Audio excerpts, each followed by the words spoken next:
আসসালামু আলাইকুম। কেমন আছেন বন্ধুরা? আল্লাহর রহমতে আলহামদুলিল্লাহ আমি অনেক অনেক ভালো আছি। বন্ধুরা, যেহেতু রমজান মাস চলে এসেছে, রমজান মাসে কিন্তু খুব বেশি ভাজা পোড়া এবং ফলমূল এটা সেটা খাওয়া হয়, কাঁচা ফল খাওয়া হয়। তো এইসব ফলমূল খাওয়া এবং যখন ভাজা পোড়াতে বিভিন্ন রকমের ভাজা পোড়াতে আমরা চাট মশলা তৈরি করে থাকি। তো এই চাট মশলাটা যদি আমরা আগের থেকে তৈরি করে রেখে দিই তাহলে আমাদের কাজটা অনেক সহজ হয়ে যাবে এবং খেতেও বেশ ভালো লাগবে। চাট মশলাটা তৈরি করার জন্য আমি হাফ কাপ নিয়েছি ধনিয়াটাকে আমি চুলার আঁচ একেবারে লোতে রেখে একটু ভেজে মুচমুচে করে নেব। খুব বেশি কড়া আঁচে ভাজবো না। আপনারা চাইলে কিন্তু রোদে শুকিয়েও কিন্তু চাট মশলাটা তৈরি করতে পারেন।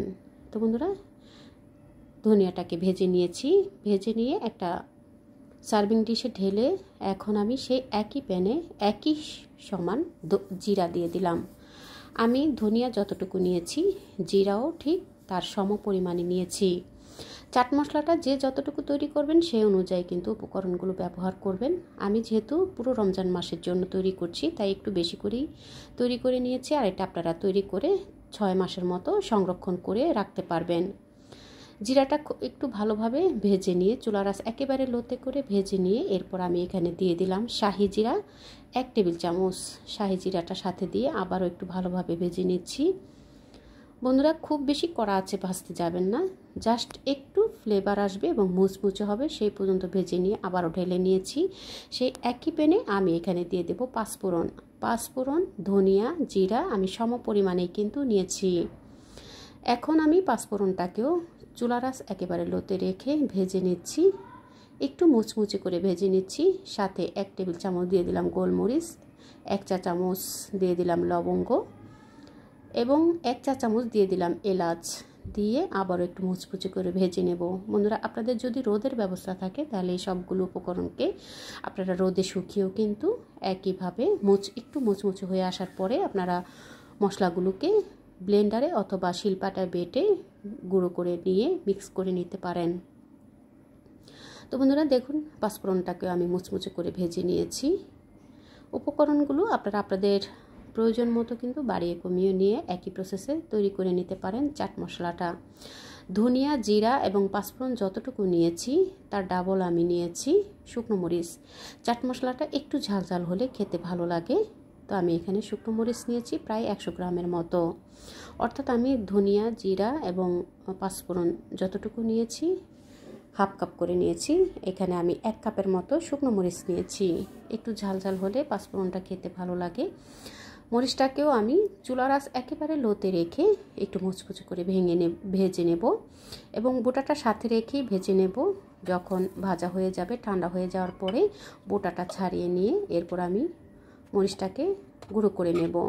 এখন আমি মশলাগুলো ব্লেন্ডারে দিয়ে গুঁড়ো করে নিয়েছি।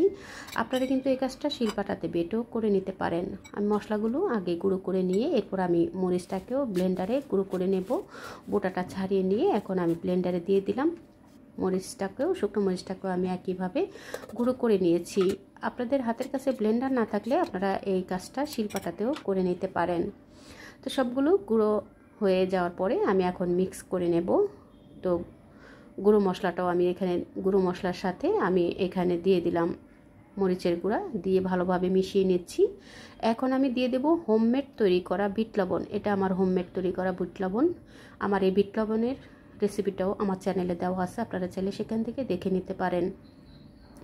2 টেবিল চামচ বিট লবণ দিয়েছি এবং 1 টেবিল চামচ দিয়েছি সাধারণ রেগুলার আমরা যে লবণ খাই সেই লবণটা দিয়ে দিলাম 1 চা চামচের মতো দিয়ে এখন আমি ভালোভাবে মিশিয়ে নিয়ে এখন আমি একটা সার্ভিং বাটিতে তুলে দেখিয়ে দিচ্ছি দেখতে কতটা আকর্ষণীয় হয়েছে। দেখুন, চাট মশলাটা এভাবে করে আপনারাও তৈরি করে বিভিন্ন রকমের খাবারে ব্যবহার করতে পারেন। খাবারের স্বাদ দ্বিগুণ বাড়িয়ে দিবে এই চাট মশলাটা। আপনারা এভাবে তৈরি করে রমজান মাসের জন্য আগের থেকে রেডি করে রেখে দিলে আপনারা পুরো রমজানে কিন্তু বিভিন্ন রকমের ভাজা পোড়া কিংবা মুখরোচক খাবারগুলো বিভিন্ন রকমের ফলেও কিন্তু আমরা এই চাট মশলাটা দিয়ে খেতে পারি।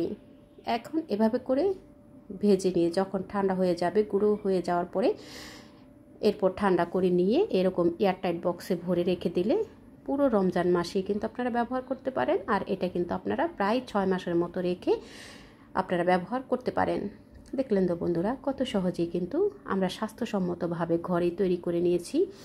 এই চাট মশলাটা কিন্তু বাজারে অ্যাভেলেবেল কিনতে পাওয়া যায়, কিন্তু সেটা স্বাস্থ্যসম্মত না। আপনারা যদি ঘরে এভাবে তৈরি করে নিতে পারেন, এটা স্বাস্থ্যের জন্য ভীষণ ভালো, তৈরি করা অনেক সহজ, আর খেতেও কিন্তু ভীষণ মজা, যে কোনো খাবারের স্বাদ বাড়িয়ে দেয় দ্বিগুণ। তো আপনারা এভাবে তৈরি করবেন, প্রিয়জনকে একটু নিত্য নতুন রেসিপি তৈরি করে উপহার দেবেন। দেখা হবে পরবর্তী রেসিপিতে। আল্লাহ হাফেজ।